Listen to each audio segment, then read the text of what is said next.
Hey, it's Race, just doing my Mod 5 reflection. My three favorite websites from this module was Brainpop. Brainpop has all these different subjects that you can go through, and then you can do the trial first. I think that is really important. That way you can test it out before you actually spend any money on it. And then we had Etopia, until you say it.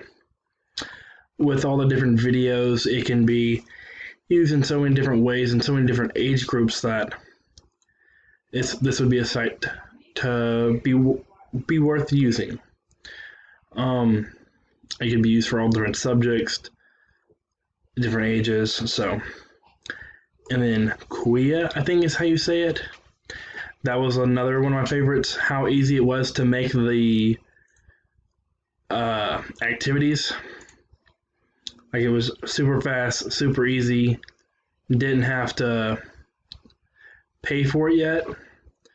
But this one was $99 for a year, I think that was. So it could be worth it because I feel like with how easy the activities are, it would just be worth it to do that, and you could use that every day with every different assignment. So I feel like that one would be worth it, but I don't think many others would be worth it. Kuya was very easy to use. I didn't have any problems with it. Like I said, I just made two activities. I did Hangman and the jumble words. I just did colors and shapes for little kids. That's what I would do. And I think I would use this in the future. $99 isn't that expensive for 1 year. And like I said, you could use it for everything that you do.